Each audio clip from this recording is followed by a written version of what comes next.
Assalamualaikum warahmatullahi wabarakatuh. Perkenalkan, nama saya Erdila Trimaulidar dengan NIM 206151102 kelas 2C Program Studi Tadris Bahasa Indonesia Fakultas Adab dan Bahasa IAIN Surakarta. Di sini saya akan membahas tentang dua hal. Yang pertama yaitu novel sastra akademik dan yang kedua puisi sastra akademik dan puisi sastra eksperimentasi. Untuk novel, saya memilih untuk sedikit mengulas novel berjudul Laskar Pelangi.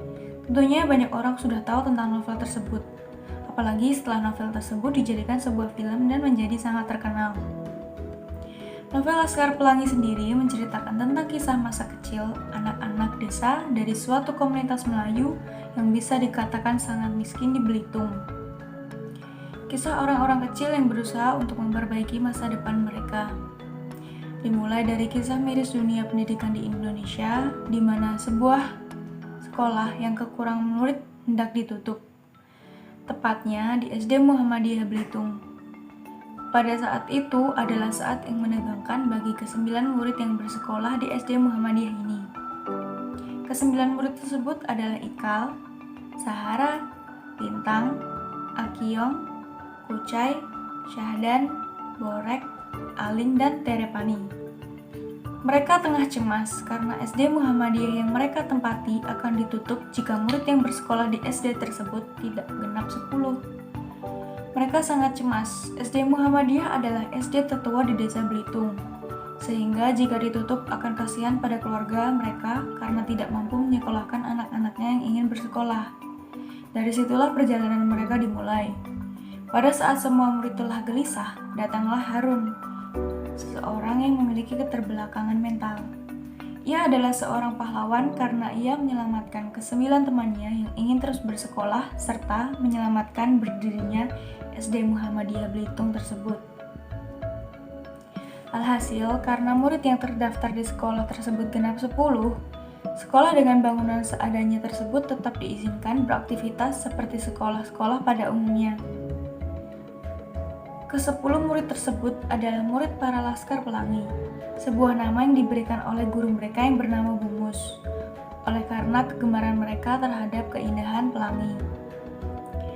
Tokoh dalam novel ini ialah Lintang, Ikal, Mahar, Syahara, Syahdan, Akiyong, Borek, Kucai, Trapani, Aling, Harun, Musilmah, dan Pak Harfan, dan Flo. Mereka semua adalah sahabat yang kisahnya mempesona dunia lewat tangan dingin sang penulis. Sudut pandang dalam menceritakan ini menggunakan orang pertama pelaku utama, yakni aku. Aku di sini yang dimaksud adalah si Ikal. Ia adalah anak yang pandai, walau berada di peringkat kedua setelah Lintang, murid terpandai dalam kelas mereka. Novel Laskar Pelangi bercerita tentang keseharian mereka di lingkungan sosial dan di sekolah. Mereka adalah anak-anak kampung yang memiliki tekad luar biasa.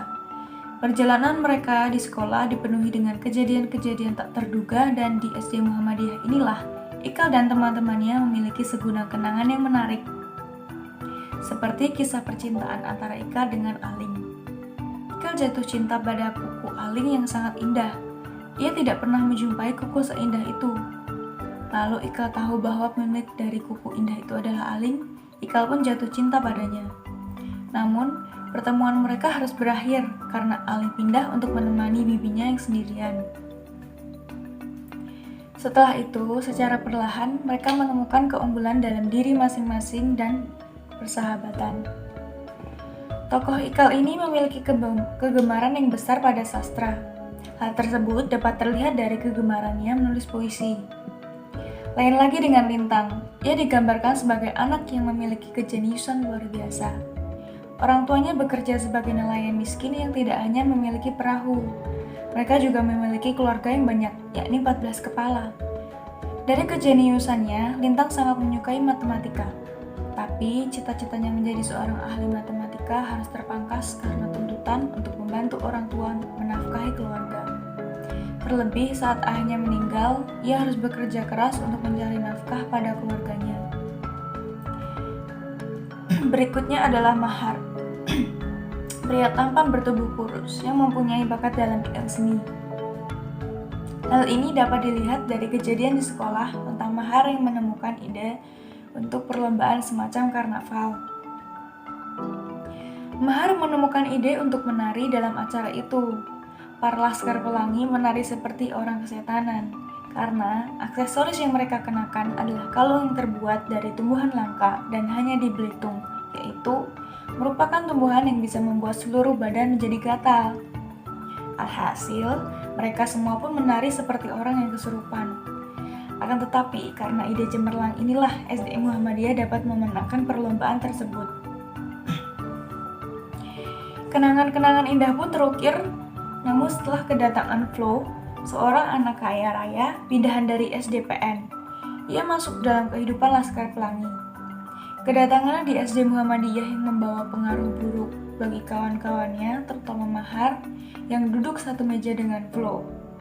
Sejak kedatangan Flo tersebut, nilai Mahar seringkali turun dan jelek sehingga membuat Bungus marah. Hari-hari mereka selalu diwarnai dengan canda, tawa maupun tangis. Namun di balik itu semua, keceriaan mereka, ada seorang murid anggota dari Laskar Pelangi yang bernama Lintang yang perjuangannya terhadap pendidikan sangatlah luar biasa. Lintang rela menempuh perjalanan 80 km untuk pulang dan pergi mulai rumahnya ke sekolahnya. Selain itu, ia juga harus melewati sebuah danau yang ada buaya di dalamnya. Lintang adalah seorang murid yang sangat cerdas. Terbukti pada waktu ia, Ikal, dan Sahara tengah berada dalam perlombaan cerdas cermat. Mereka dapat menantang sekaligus mengalahkan Dr. Randu Zulfikar, yaitu guru sekolah KPN yang berijazah dan terkenal dengan jawabannya yang menghantarkan ia menjadi pemenang lomba cerdas cermat. Lintang dan teman-teman membuktikan bahwa bukan karena fasilitas yang menunjang yang dapat membuat seorang menjadi sukses maupun pintar, akan tetapi kerja keras dan kemauanlah yang dapat mengabulkan setiap impian. Beberapa hari kemudian, usai perlombaan tersebut, Lintang tidak masuk sekolah hingga pada suatu hari, mereka, teman-teman Lintang dan Bungus, mendapati surat dari Lintang yang isinya, Lintang tidak bisa melanjutkan ke sekolah kembali karena ayahnya meninggal dunia. Pasti saja hal tersebut menjadi sebuah kesedihan yang mendalam bagi anggota tim Laskar Pelangi. Beberapa tahun kemudian, saat anggota Laskar Pelangi sudah dewasa, mereka mendapat banyak pengalaman yang sangat bernilai dari setiap kisah di SD Muhammadiyah. Tentang sebuah persahabatan, perjuangan, ketulusan, serta sebuah mimpi yang harus mereka gapai. Pada akhirnya, Ikal bersekolah di Paris, sedangkan Mahar dan kawan-kawan lainnya menjadi seorang yang dapat membanggakan Belitung. Nah, itu tadi sedikit ulasan dari novel Laskar Pelangi. Selanjutnya, saya akan membacakan puisi sastra akademik dan sastra eksperimentasi dengan judul Ironi Pendidikan oleh Marleni Putri Bulawan dan Gerimis Tua oleh Ulfa Khairunisa. Yang pertama yakni Ironi Pendidikan oleh Putri Bulawan. Ironi pendidikan. Untukmu yang mengenyam pendidikan, di saat kau diberi kesempatan mengeja hal istimewa bernama pendidikan, di saat yang sama kau malah menyia-nyiakan. Kau terjerembab ke dalam kenyamanan, sekelilingmu pun kau abaikan. Bukankah pendidikan mengajarkan kepedulian? Ataukah kita yang terlalu asyik dengan keegoisan? Sadarilah di sisi lain, ada hati yang menggebu-gebu, mendamba hal termewah yang kau jadikan sia-sia. Bangkit, lawan rasa malas dan keegoisan yang menggerogotimu. Atau kau terlalu dalam dunia yang menjadikanmu tak berguna.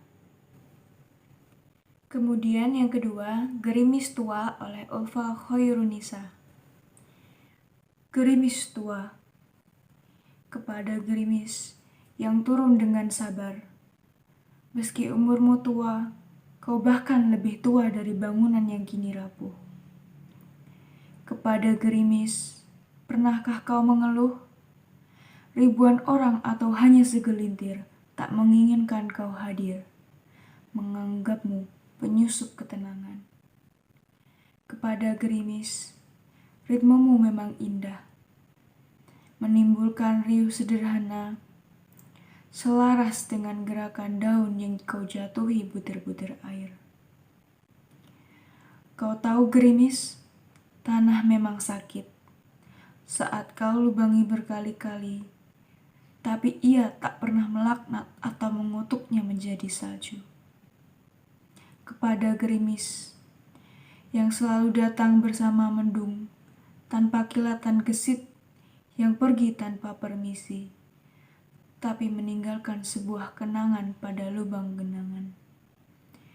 Riwayatmu dalam hujan selalu tersimpan rapi, sebelum rintik kecil sampai menjadi gerimis tua. Itu tadi adalah dua contoh dari puisi sastra akademik dan sastra eksperimentasi.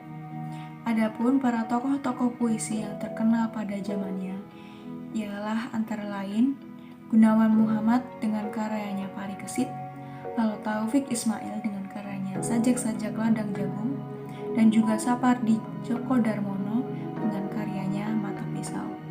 Itulah sedikit ulasan saya mengenai novel dan puisi tersebut. Kurang lebihnya mohon maaf. Terima kasih. Wassalamualaikum warahmatullahi wabarakatuh.